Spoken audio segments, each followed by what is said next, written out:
Hello gamers and welcome to the Ballad of SkavenBlight. This was meant to be a one long episode as we're playing Clan Skyer, one of my favorite clans that I never really get a chance to play. So I wanted to go in here and plow through some fun with him.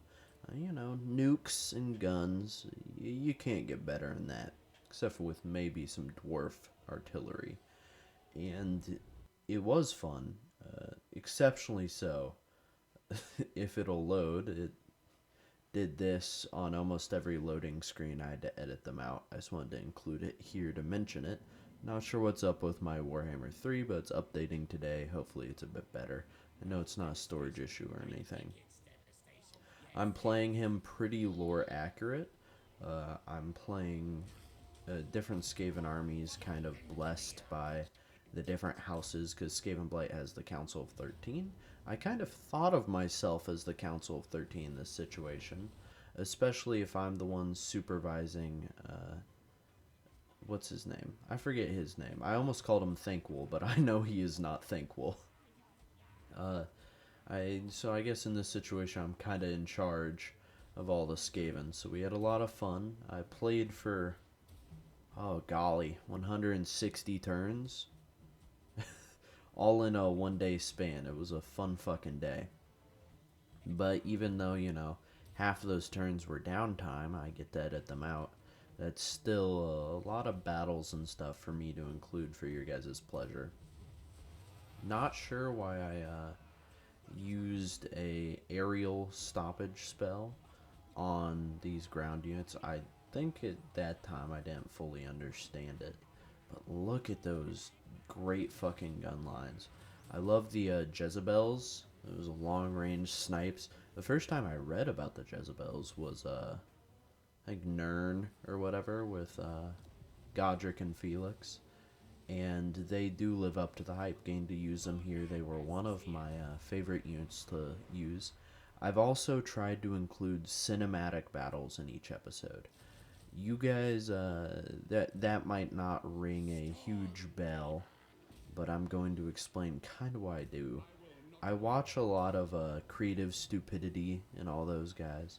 I always loved them. I was playing Warhammer long before they started playing it. That's not me trying to be like, oh, I did before it was cool. I'm just saying, I played it long before they played it. And then they started playing it. I'm like, holy fuck, you can play this game in a completely different way. Now, I'm not doing any challenges or anything here. And here's the cinematic battle of this episode. There's other cinematic battles, but this is the big one. We're going in here. We've got 4 siege towers. I'm pretty sure we have a battering ram.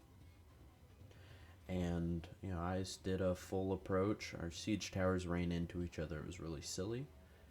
But I like how, the comment I was trying to finish is I really like how they record their content. Like with some cinematic stuff, they have all these cool stuff. I think I need Blood for the Blood God DLC to get some of the views they have. But honestly, I don't like that DLC. I had it for 2. I just didn't like it too much. We nuked them. Yeah. I didn't like those bowmen messing with my guys, so I dropped a nuke on them. Plus, I wanted to get a chance to use it. I do love that, I forget what it's called. It's like Warp Lightning or whatever. I love that spell. Getting to call down fucking lightning on your enemies. I wish it was a little bit more powerful. Because in the Godric and Felix books, it describes like Warp Lightning as, he had to ground himself with his axe, or it would obliterate him.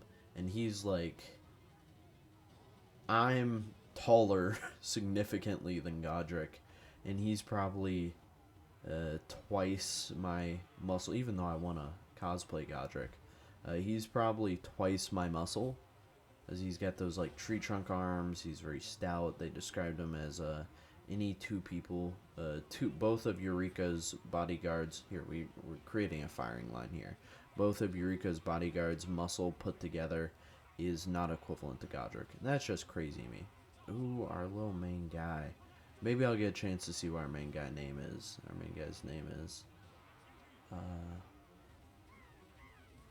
of our main little guys just got kind of roughed up. They got low health or something. Not sure what happened. What is our lord's name? I would love to know that. But yeah, look at these fine firing lines. We've got these clan rats coming up, blocking the lord. And we have these just machine gunners in this narrow alley. Holy cow. You have to love that. That's a view. And I think there's just some losing morale up here as they see these guys retreating. And then that is that.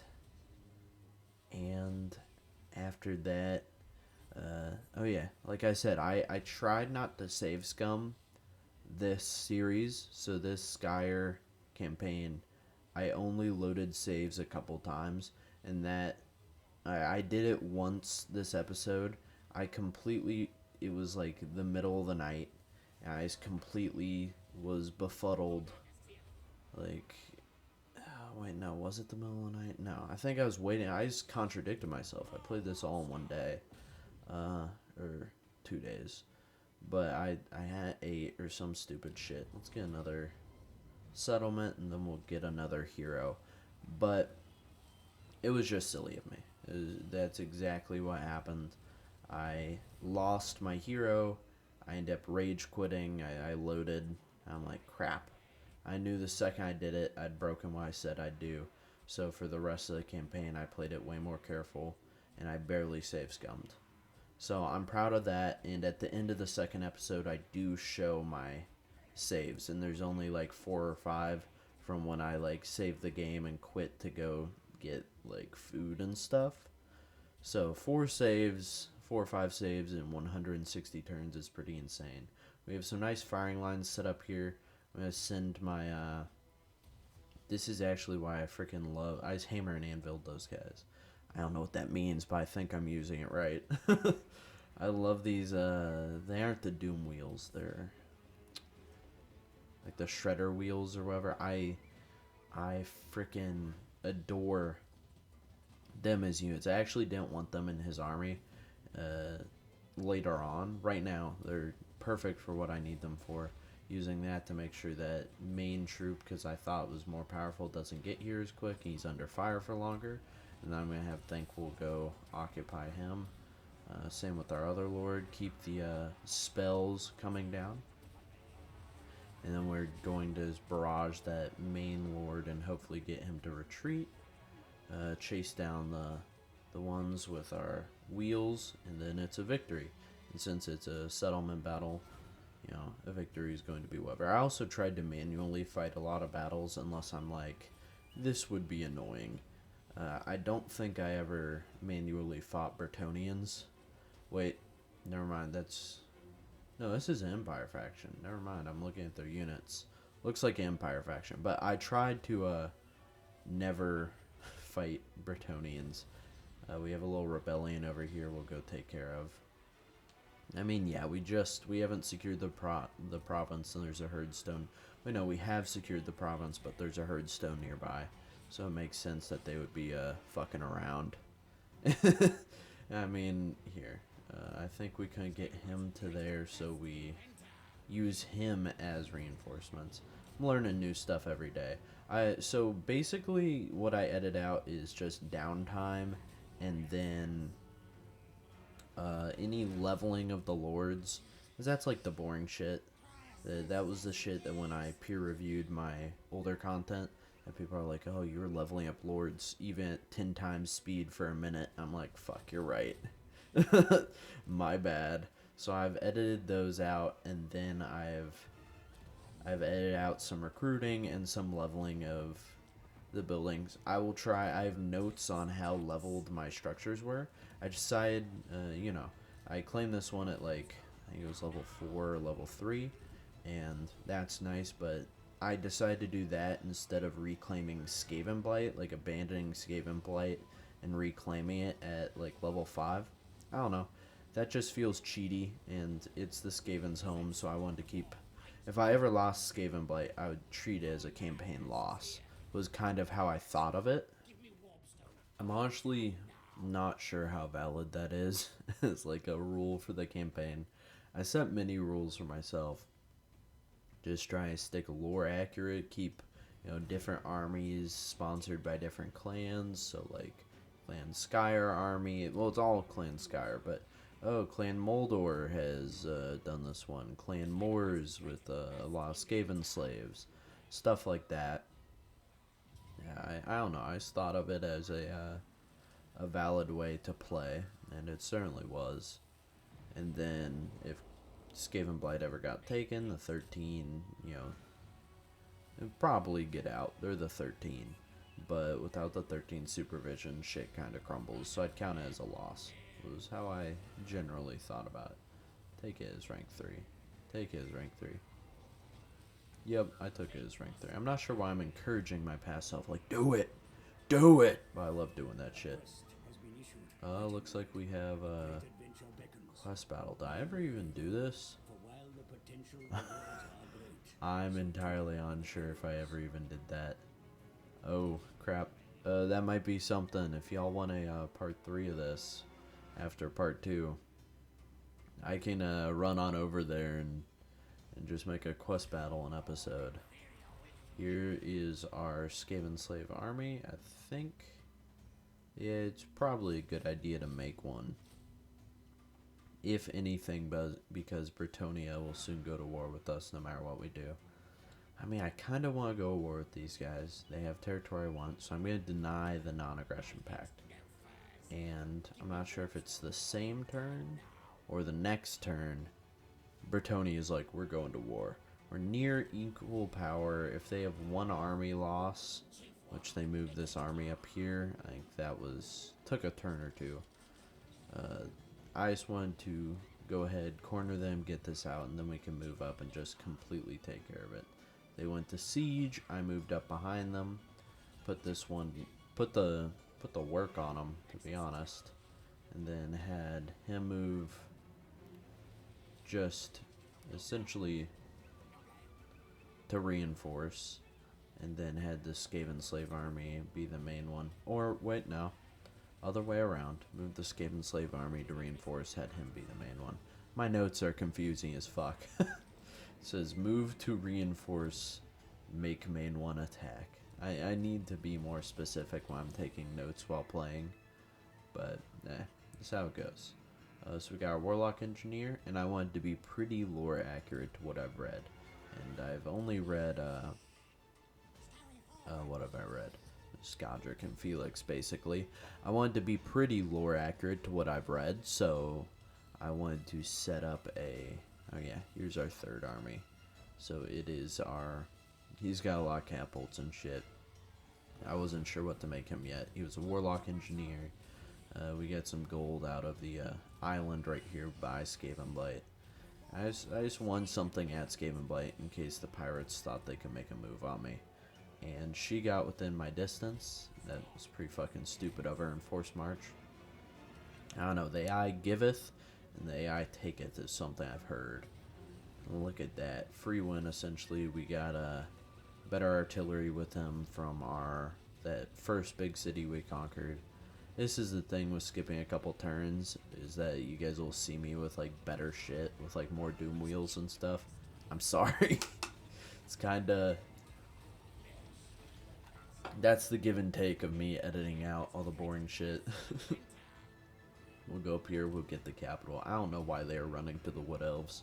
Wood Elves won't help them. Continue the siege. I think he's a siege attacker. And then move the Skaven slaves up to reinforce.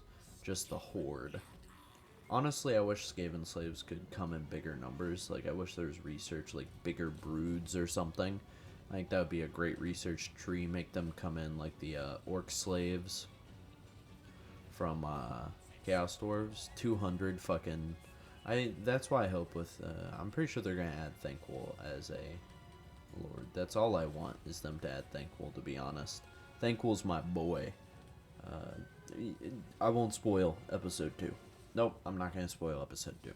But I want Thankful to be a lord. I'm not sure how I feel about the laser beams versus arcing artillery. I prefer arcing artillery, not missile artillery. Like, so I'd prefer having... So it depends on what you're doing. I want some... here we're setting up our first little workshop. But I'm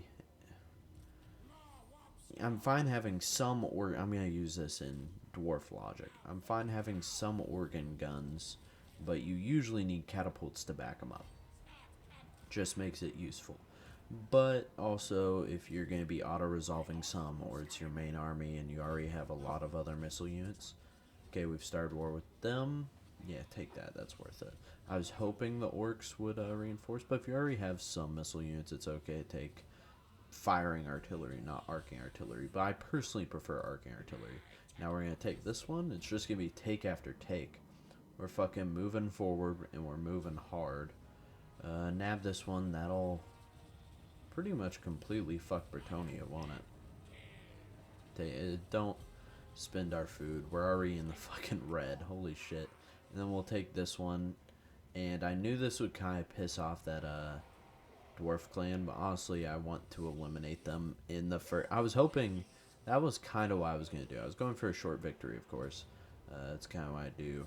Short victory, I set a campaign goal for myself. But I knew I'd have to piss off the dwarves and take them at some point because they have a monument in their capital that's pretty good for what we're doing.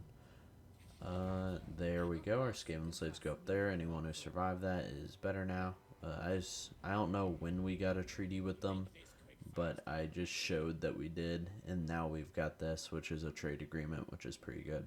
I think that was literally all within like a fucking turn. Then Wazag, you know, diplomacy. It's the Skaven way. Wazag's like, hey, you look pretty scary. I bring this guy down here because I wanted to actually transition them. I moved them back up. You guys can see the turns. I didn't load. Or maybe I fucking did. Who knows?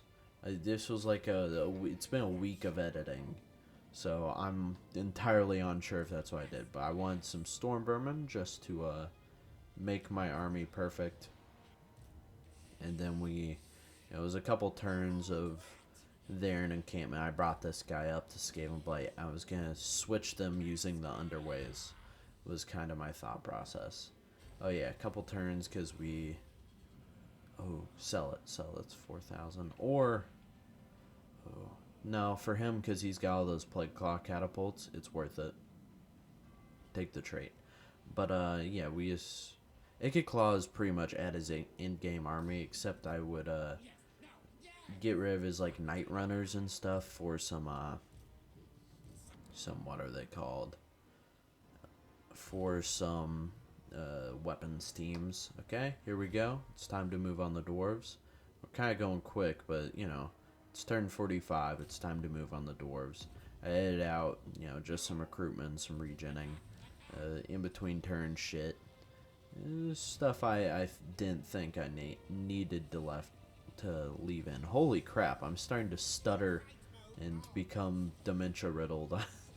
In the take before, I can't even say before. I meant in the take before I'm fucking, My bad, gamers. I think I need some more fucking caffeine. It is pretty early. Got done at the gym and have been finishing editing this, so it's like 10 a.m. So yeah, 1 second, gamers. Okay, guys. This is where we save scummed. I'm almost certain. Now, it was a great battle. 2 full-strength armies, my brand new full-strength army, no vets. So, you know, we're kind of in a bad way. But it was it was a good fight. We were on top of a hill. We had these, you know, a great advantage. We had some artillery that's pretty perfect for this situation. The reason I saved Scummed is we lost our hero. I thought he was a legendary hero. I'm pretty sure he's a legendary hero. I don't like losing my Lord's hero. It's like Thankwell and Lurk's Niche Tongue. You need him to be killed by, like, a good character. This guy was not a good character. He was not a late game character. He wasn't any of that. I just wanted to go harass his units a little bit. Y'all see how it is? They came straight out for my guy. Watch this. So I baited them forward. I turned off my What'd I do? 1 second. Let's see this. I know I'm not being stupid. Yeah, there we go. I turned them on fire and just focused the Lord. Look at that. Took the fuck out of those helicopters. They're just gone immediately. You will not bomb us. You will not flamethrower us. I did great damage to them incoming. It's those spirit heroes. They're fucking dope. Like, they don't die. Like, I don't understand the lore behind it. I know Carrick 8 Peaks in the book had the spirit heroes in the dwarf book. Had those they were in the tomb, the great vault, and they did all that. I think we nuked back there. We fucked up the lord some even more. Our we didn't have Do Not Falter yet. We hadn't spec'd into any supportive magic for our units, which sucks. And even though they're Storm Vermin still lore-wise fucking run away in a fight. So I did the best I could, reinforcing with my lords, my heroes, keeping my fire heavy. But those Storm Vermin, even if they're on the up and up, they're still gonna break pretty fucking easily. I think the key thing we gotta remember here is vermin. It's in their name. They are, holy cow, you gotta love that brass contraption. Fucking ate those dudes up. I don't know if it killed any of them, but certainly ate them up. Now we've got this dude coming in their back. We had him originally. Oh my god, it sucks. Look at it. This is our hero. He's our hero's there. We sent him back into our front, like into our formation, which makes sense because he's able to reinforce and he's able to make their range better and their firing speed, I'm pretty sure, as a warlock engineer. So that was smart. And then where is this little guy? He is right there. I see him at the front. He's a little devious fellow. He's fucking unbreakable. He's immortal. I don't get it. All of these spiritual heroes are pretty fucking crazy. I don't know. I guarantee you when I play them, they're gonna fucking crumble immediately or some shit. It's just what's gonna happen. I am happy, however, because today I probably get to play some Norska after I'm done recording all this. And there we go. Our hero is dead. You can see him right there. He's dead. So we're going to take, not the loss. We're going, because I'm a self-admitted save scummer. We're going to take the fault, the error, the stupidity, and we're going to pop a load into the autosave of the last level. And then immediately upon, instead of rushing into that battle, not rushing into that battle, we underway intercepted dwarves over by their capital, which is pretty fucking badass. Means we get some free food. This guy gets some veteran units. They came to fight me. We gotta retreat back into our territory. They went to fight our settlement. We're going to let them take it just for a little confidence boost, because we're destroying everything else they own and love. You know, they have 2 full-powered armies, but they're never going to have to disband any of those, no matter how many of those cities we take. What's going on here? He's overextended himself, and now we got this. So we get, what? Characters something, seize, claim it at once. Or we get, characters' loyalty decreases. Chance for all characters' loyalty decrease. Honestly, okay, we're disbanding this final thing, and then we're recruiting Gatling Gunners, the weapon of renown.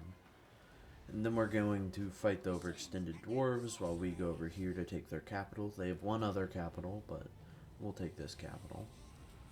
Whew. I don't even know why the fuck I'm out of breath. I'm a little bit sick since my last recording. I woke up sick today. But honestly, it's just gone worse. I don't know. I'm sick all the fucking time. I'm gonna go get like a... I don't know what's happening. We got an ambush. We're going to go ahead and eat him alive because it regens half of the troops we need regen. And then we'll head on over here, reclaim our spot. Since they overextended, it's going to be maybe 2-3 turns till they get back. And they won't be able to get back quite as well as before. We'll get our, what is this, 4th army now? Yeah, let's get, oh, that was our 5th army, because we've got one there. We've got, just to keep, war away in our north, up in Bretonia, we just have 2 kind of not good armies sitting there. Dude, the mutation's good. The badly mutated effect is actually really good. Because it's frenzy, it's charge bonus, it's all this shit. Like, there's nothing bad with it. I don't know why I've had people tell me it's bad, or it feels like it's a bad effect. So we're gonna head down here. We're gonna hope they do something stupid. I mean, it's to be expected with dwarves, so it's what we can hope for. So we'll head on down here. Yeah, he went north, and now we were able to take his main settlement, or one of his last settlements. I'm not sure if it's his absolute last, but we'll take this one. Hope to use it to regen. He came back down here to raid. That was stupid. Means we got to full regen in that turn. Then we looked and we're like, okay, let's auto-resolve this. Auto-resolves are useful in their own right. Okay, that was the ending of our first recording. Now we're coming in for my second one, and yes, that was the end of my, what should have been episode 1, or what should have been recording 1. But, you know how I am. I like to compact a couple recording sessions together. For your guys' sake. Totally. Not just for my sake. I mean, actually, yeah, for your guys' sake. Because if it was for my sake, then I would be, what? What would I be doing? Let's think about this. We've got warp fire throwers, we've got all these fucking units. I do love this army comp. I do also love this little formation we did here. It's fucking little badass. But, if I was doing it for my sake, I would probably, what? I would want you guys to, watch as many videos as possible, so I'd keep putting out that unedited slock. And then, make each, put out a 12 episode series instead of a 2-parter. I mean, I don't know how I feel about that one. We fucking nuked the shit out of them. I was hoping they'd come up here fight us if we did that, as they faced army losses, and then they'd be like, okay, time to fight. They're already in our range of our artillery, which is good. Artillery eats through their units, which is always nice to see. And then soon they'll be within firing range, both spellbound and actual firing range. But I guess the point I was trying to make, so I don't distract myself before it's left all my memory, was that I want to put out content that I'm proud of, and editing it, even if it's more highly edited, is going to be something I'm proud of compared to just like nonsense slock. So I think that's a bit better for me. Yeah, and especially since I'm already playing games I like instead of what's popular. Like right now, this will probably tell you guys when this is recorded, Lethal Company is huge. It just came out. I have it. I bought it. I've been looking forward to a game like that. But I'm like, I've been playing it for myself. I've been having a lot of fun with it. And I think that's I don't know how that reflects upon me, to be honest. We accidentally moved our artillery up. That was kind of silly. We're fighting this guy again, but I think we have a better army this time. We have all these weapons teams. We have all these storm vermin. We have a way to make the storm vermin not break with this ability, and that fucking buffs the shit out of our front line. We've got these, we're properly harassing the back line. I'm not sure how comparatively to last time, but it's a good harassment of the back line. Our firing squads are pretty solid.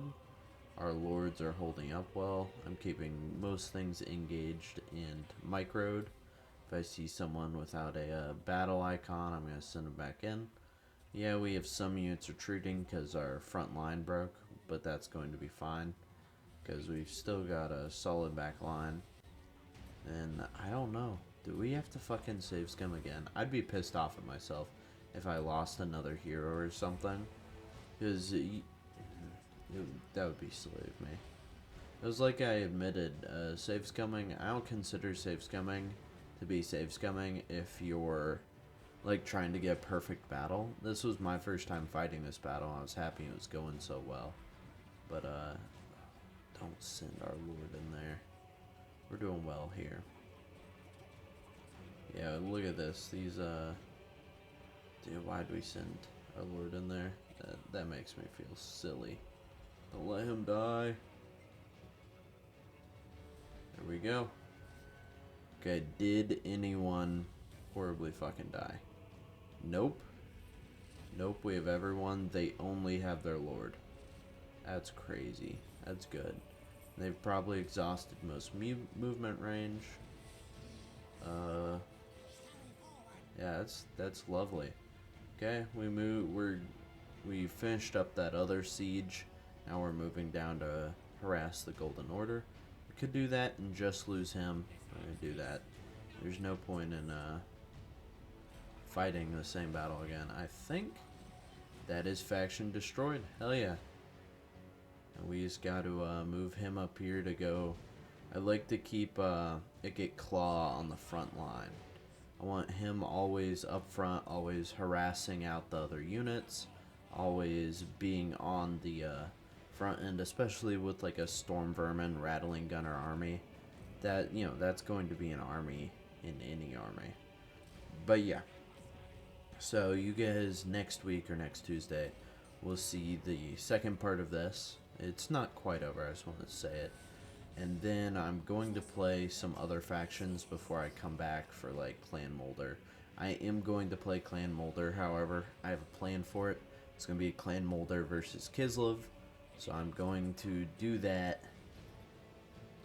We just traded those units and now we're going up to harass the Golden Order just to describe what we're doing.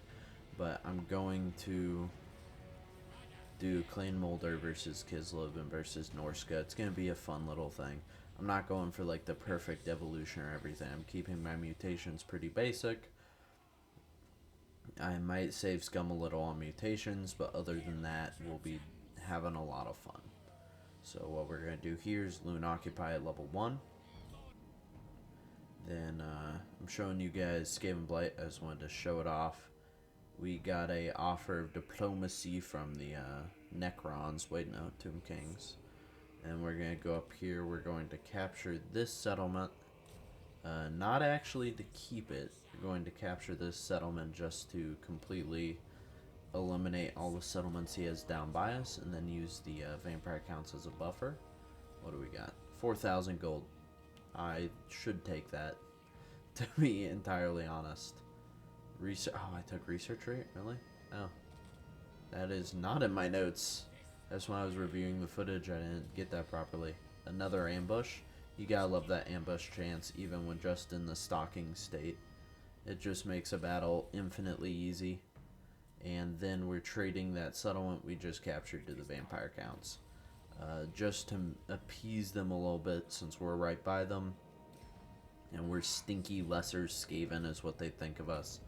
It's just the smart thing to do. It was like 5 fucking turns before this. Like, we skipped the turn 65. These orcs or goblins were in our territory pretty deep, and they were continuing to mole about our territory. Here I'm showing the progress of our expansionism when it comes to the Undercities. They've expanded through a lot of the Southern Empire. It's fucking absolutely great to see. And honestly, this is probably the start of like a great Skaven Age of Peace. So I think next episode, the first half of it's going to be a lot of just, I'll be like, oh, it's turn 80. It's turn 100. I'll still show any battles or any capturing of settlements, but this is essentially what our map looks like. Like, we control that southern coast, we control This point we control up into Bretonia, and it stays basically the same for a good long while. You know, we've got allies in the vampire counts, we've got allies in Scrag. It's not going to change an exceptional amount for quite a while. And then look at SkavenBlight, dude. We've got what do we got? We've got monsters and SkavenBlight. We've got everything. SkavenBlight's now what, level 4? It looks like it. I wanted to get Poison Wind Mortars just because they're the fucking goated unit. And I think the rest of this episode is honestly showing you guys the last couple turns and some undercities and some choices like this. Like choosing money or boxes or whatever the fuck. So I am going to outro us. I hope you guys have a great rest of your day or whenever you're watching this. Hope you guys come back for more. If not, I hope you enjoyed your time here. I hope to see you guys again next time. If not, that's alright. Positive affirmations. Holy shit. This has been a long time coming. I've been talking about this since fucking Kislev. And I was so happy to make it and produce it. Even if I, you know, was doing homework the entire time, it took multiple days. It really does spell a change in mentality, a change of what I'm putting out. Not in everything. Like Brotato and stuff is still Brotato. All of that stuff. It is, however, you know, it's something I love to put out there. And I love these games. I love what I'm able to put out there. I love that people enjoy what I put out there. So your watch time, your view means the world to me. I don't know how I could ever, you know, ask for more or beg for more. So just know what you guys watching means to me is pretty unnameable, and I'm not exaggerating. Like it would bring me to tears. Like, thank you guys